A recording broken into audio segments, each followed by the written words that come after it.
Hey everybody, welcome to Broadband Deployment News. Today's topic is open access network. Specifically, I want to talk about an operator of an open access network that is operating in Utah right now, and they're going to be expanding into California, and looks like in a big way. Be right back.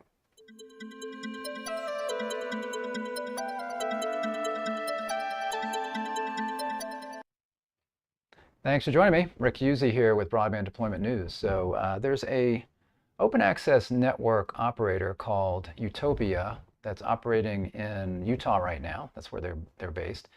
And they're going to be expanding into California now. An open access network is one where you've got, it could be just one city. For example, one city might decide we're going to go ahead and put in fiber.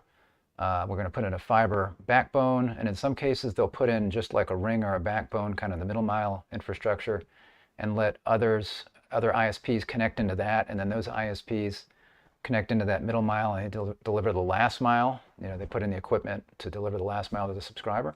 In some cases, the city puts in all of the fiber, and then they just get basically retail ISPs to come in and deliver services over that. So the open access operator, the city, whoever, just puts in the infrastructure and then they leave it at that. They'll fix any issues. You know, sometimes they'll install the equipment at the customer home. They might do that, but then anything after that, unless it's an issue with their fiber, the ISP takes care of it. And in this case, Utopia is a group of a bunch of cities. I forget how many it is. It might be on here. I think it might be on here as I go through this. That got together and said, "Hey, we should all pool our resources and put this this open access network together for all of our cities." So these guys are providing lots of people in Utah with internet, Utopia. And you can see here in this headline that they've partnered with Golden State Connect Authority to bring broadband to rural California. It says here, the Golden State Connect Authority has entered a partnership with Utah Telecommunications Open Infrastructure Agency to assist, that would be Utopia, to assist in the development and operation of high-speed internet infrastructure in rural California. Utopia will help design, build, and operate a 38-county municipal open access network, the largest of its kind in the United States. Memorandum of Understanding initiating the partnership was approved by the GSCA Board of Directors on March 25th and by Utopia on April 11th. So they've got a memo of understanding, so it's not really an agreement at this point, but that is usually a memo of understanding, or an MOU is something that leads to the development of a more formalized agreement. So they've laid out on paper everything that they want to accomplish, and they might, it's a possibility, I guess they may take that to the next step and put together an actual contract, but in any event, maybe they don't. Maybe they operate on this. It might be simple enough to do that as far as you know, who's doing what and how they share resources. In the press release, Jack Garamendi, GSCA Board Chair and Calaveras County Supervisor, said that Utopia Fiber has proven itself to be an industry leader with demonstrated expertise in establishing and operating an open access network that invites internet service providers to compete for customers, resulting in price and speed choices for consumers. So again, in this case, in an open access network, you have the city or multiple cities that put together this network, and then they seek individual ISPs to come and ride along that network and provide services over that. And that's what Utopia did. So I'm going to go to the Utopia site right here, and you can see a lot of information about what they do, FAQs, the cities. So here are the cities that they originally put together. So these are the cities connected to their Utah network. So this is before they expand into these 38 counties in California. So you see they've got quite a few here, including Orem there. I'm thinking of us. These are smaller. And that's what you would expect, is these are places that didn't have a lot of internet before. And then they've got their residential internet service providers. So they've got these cities covered, and then they've got ISPs that then are going to ride along this fiber and deliver the service. So you can see they've got 16 of these. And Centricom is actually one of our customers. So Centricom is a service provider. They've got their own network in Utah. They've got a DOCSIS cable network that they have. I'm sure they've got fiber network as well. We provide all kinds of service for them. I think we do end user support for them, and they have some broadband diagnostics from us and other things. So that's one of our customers. But then again, they're also an ISP here on Utopia's network, and you can see these others as well that are on here. So they've got all these ISPs, and then as a customer of Utopia, you basically sign up with them, and then you decide who your internet service provider is going to be. And Again, this is basically all these providers are competing with each other. So, how do you do it? Well, part one, you choose your ISP. Then you choose your Utopia package, which I think at this point they just have one.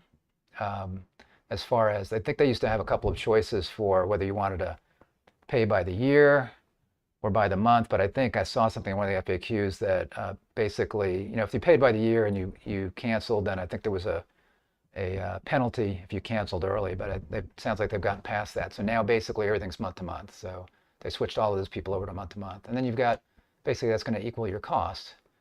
There's a few that are offering video, including Centricom. So they're doing cable. And you've got a couple of others that offer video here where they say you can check on their lineups. And then you've got the different internet service providers, and they can offer different speeds based on what they're wanting to offer. You see you've got one here offering 250 a gig and 10 gigs. 10 gigs up to $200 there. And then they've got a phone service, they've got video, so it looks like an IPTV, Roku streaming services. So that might be a resale kind of thing, but it's got zero for the price. So you've got Beehive, so they've got 250 and 1 gig.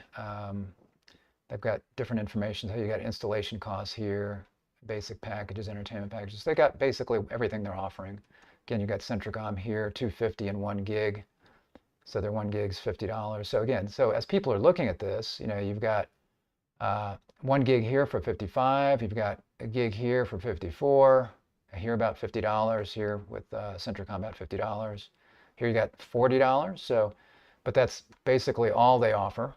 It's just that one package. So they don't have, if somebody wanted a lower speed price, they could not get it from them. But then again, it's only $5 more here with this company to get a gig versus $250 here. So people decide what they want. But then there's also the level of customer service that people are going to get. There's not a lot of information here, so there may not be a lot else that they can get from this company other than a gig connection for that price.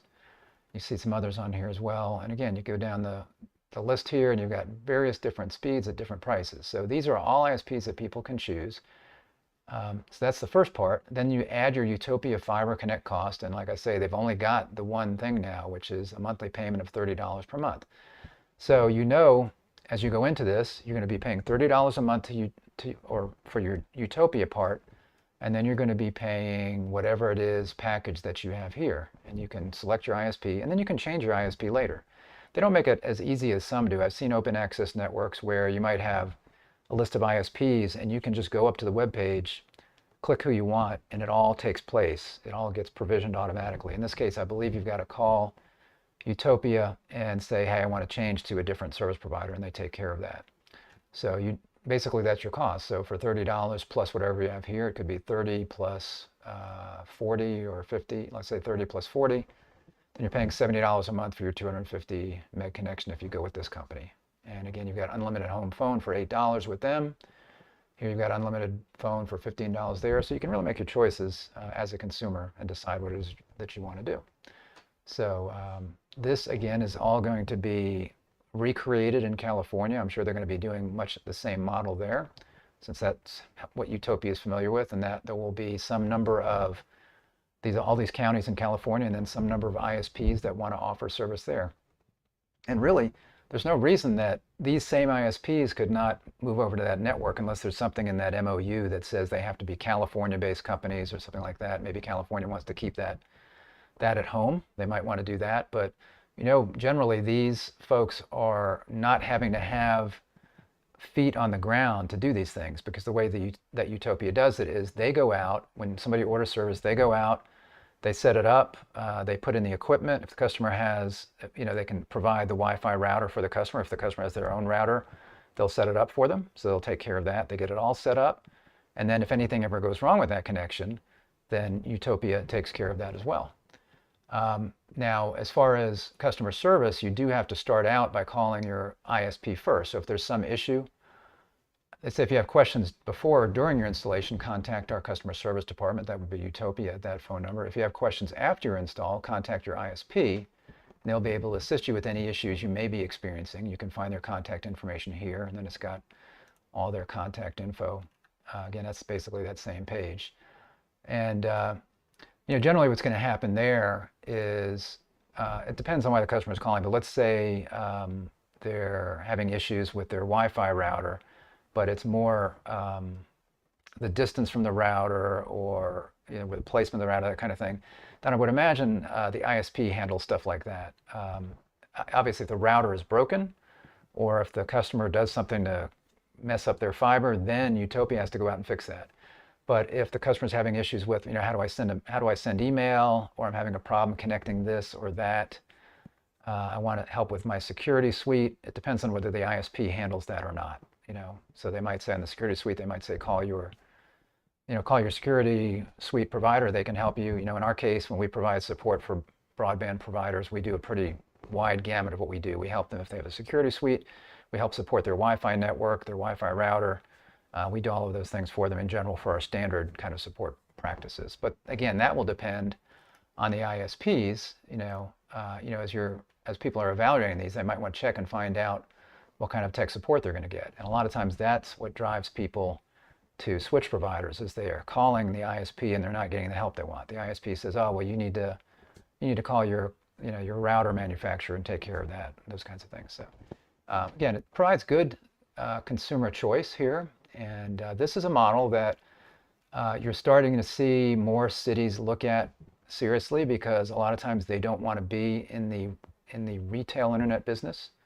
They don't mind setting up the infrastructure. They want to get everybody in their city connected, but they don't necessarily want to have to add all of the other things on top of that that would provide internet service. So they look sometimes at a public-private partnership. Maybe there's a phone company in the area that they can partner with, where they lay the infrastructure and the phone company handles all of the retail internet services, or it could be that they set up an open access network like this, let lots of people ride on it, rather than them doing everything themselves. So anyway, thought that was interesting. That's open access. There's a couple of different ways to do it, and their model is pretty interesting, where they do all of the groundwork, so that way the ISPs that come in there don't need to be worrying about, again, having feet on the street to go fix stuff in general. They're going to handle what they can over the phone, customer support wise, and then if there's a physical issue with the equipment or the fiber itself, then Utopia takes care of that. And again, we can help you if you are a city or any internet service provider and you want to outsource some of those services. We can help with that. We do 24/7 support. We do overflow support, weekends only if you need help desks for your customers. Again, we support voice, video, data. We do a wide gamut of things. We try to help the customer wherever we can. Again, if it's security suites, if it's whatever it happens to be, Wi-Fi networks, helping them get all connected, we do that, as well as lots of other services that we do, managed services for broadband operators. So look us up at decorum.com. If you've got any questions, give us a call or send an email, and we'll be happy to help you. If you like this, give me a thumbs up on the video. I always like to be liked. That's just a human thing. And then go ahead and subscribe. Click the little bell, and you'll be notified when I'm live. I'm live every day with Broadband Deployment News or Tech Tuesday on Tech Tuesdays. So I appreciate your joining me, and I will see you next time. Bye-bye.